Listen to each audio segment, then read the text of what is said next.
Hi నమస్తే, welcome to JP news.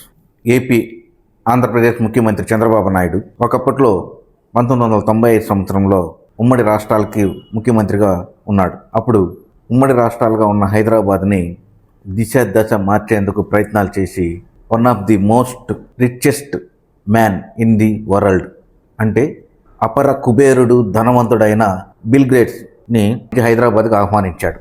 హైదరాబాద్లో జరుగుతున్న విషయాల గురించి ప్రతి ఒక్క విషయాన్ని క్షుణ్ణంగా పరిశీలించి అతనికి తెలియజేశాడు. అతను పెట్టుబడులు పెట్టేందుకు కూడా హైదరాబాద్కి సమన్వయంగా చంద్రబాబు నాయుడు చెప్పిన మాటలకి ఓకే అన్నాడు. అదే ఈ రోజుకి హైటెక్ సిటీగా మారింది.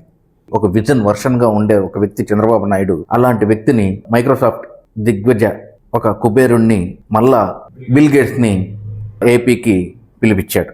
బిల్ గేట్స్ ఎందుకు వచ్చాడు, ఎందుకు రావాల్సి వచ్చింది, ఇక్కడ వచ్చి ఏం చేస్తాడు అనే ఆలోచనలతో చాలామంది ఆలోచనలో పడి ఉన్నారు. కొన్ని పెట్టుబడులు పెట్టేందుకు, అమరావతిలో పెట్టుబడులు పెట్టేందుకు, వైద్యం, విద్య, వ్యవసాయంపై అనేక రకాల వాటి మీదపై అతను పెట్టుబడులు పెట్టేందుకు, అక్కడ జరుగుతున్న విషయాల గురించి తెలుసుకునేందుకు చంద్రబాబు నాయుడు పూర్తిగా క్లుప్తంగా అతనికి వివరించారు.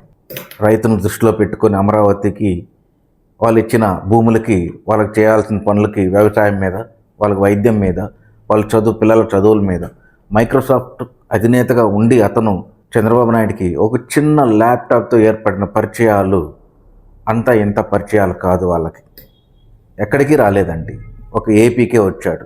అటు తెలంగాణకు వెళ్ళలేదు, చెన్నైకి వెళ్ళలేదు, కర్ణాటక ఇతర రాష్ట్రాలకు కూడా వెళ్ళలేదు. ఒక ఏపీకే వచ్చాడు. అది చంద్రబాబు నాయుడు పిలవంగానే వచ్చాడు. పిలవంగానే ఆహ్వానించిన చంద్రబాబు నాయుడు కొడుకు లోకేష్ ఎయిర్పోర్ట్లో ఆహ్వానించుకొని నేరుగా అమరావతికి తీసుకొచ్చిన వెంటనే దిగంగానే Bill Gates hello friend, how are you అని అన్నాడు. అక్కడ నిలబడుకో ఉన్న డిప్యూటీ సీఎం కానీ, మంత్రులు కానీ, ఎమ్మెల్యేలు కానీ ప్రతి ఒక్కరూ ఆశ్చర్యంతో ఆ ఫ్రెండ్ అనే మాటకి, ఎలా ఉండారనే మాటకి వాళ్ళకి అంతు పట్టలేదు. అన్ని విధాలుగా అతను పరిచయాలు పెంచుకున్న అటువంటి గొప్ప వ్యక్తితో మన ఏపీ సీఎం చంద్రబాబు నాయుడు అంత గొప్ప మనిషి. అటువంటి బిల్ గేట్స్ని ఏపీకి పిలిపించి ప్రతి ఒక్క దాన్ని క్షుణ్ణంగా పరిశీలించడానికి, వ్యవసాయంపై అమరావతిలో ఏ రంగానికైతే సిద్ధంగా ఉంటుందో, వాళ్ళకి ఏదైతే ఉపయోగపడుతుందో అనే ఆలోచనలతో ఉండి వాళ్ళ ద్వారానే అక్కడున్న ప్రభుత్వ ఉద్యోగుల చేత ప్రతి ఒక్కటి క్షుణ్ణంగా ఏర్పాటు చేసి, అదే కాకుండా వాళ్ళు కాకుండా ఈ చంద్రబాబు నాయుడు కూడా ప్రతి ఒక్కటి ఎక్స్ప్లెయిన్ చేశాడు బిల్ గేట్స్కి.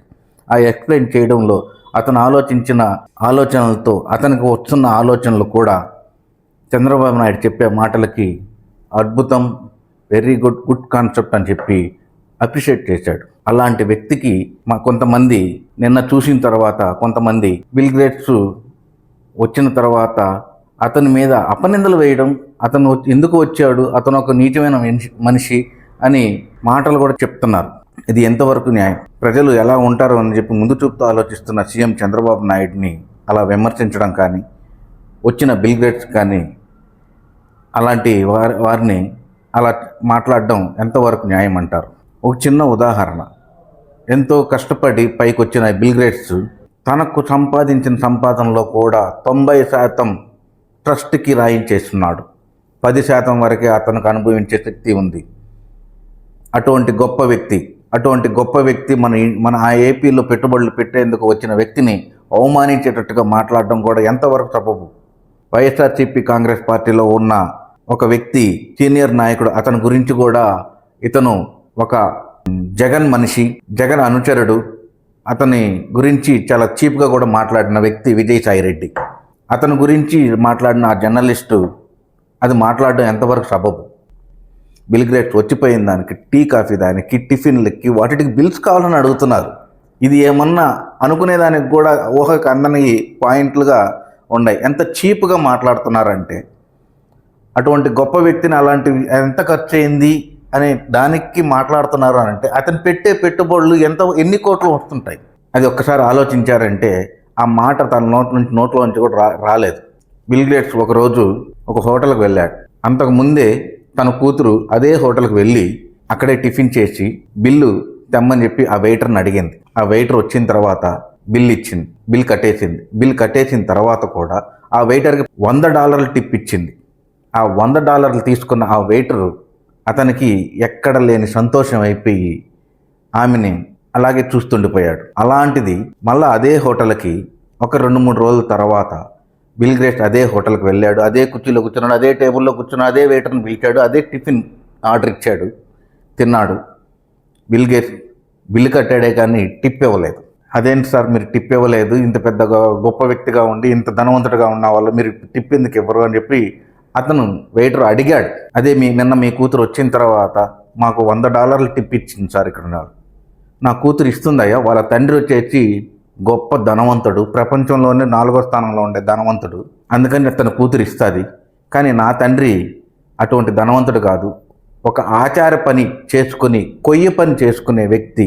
అటువంటి తండ్రికి పుట్టిన కొడుకుని నేను, నాకు పుట్టిన కూతురు ఇస్తుంది కానీ నేను ఒక కొయ్య పని ఆచారికి పుట్టిన కొడుకుని నేను ఇవ్వలేనని చెప్పేసి తిరిగి వెళ్ళిపోయాడు. చూడండి అక్కడ వ్యత్యాసం ఎంత తేడా అనిపిస్తుందో. అటువంటి వ్యక్తి గల మనస్తత్వం గల వ్యక్తి ఒక ఏపీకి వచ్చి వ్యవసాయంపై, వైద్యపై, ఆరోగ్యంపై, అలాంటి వాటి విషయాలపై ఆరాధించి పెట్టుబడులు పెట్టేదానికి వస్తే అటువంటి వ్యక్తిని అలా మాట్లాడడం ఎంతవరకు న్యాయమని అంటారు?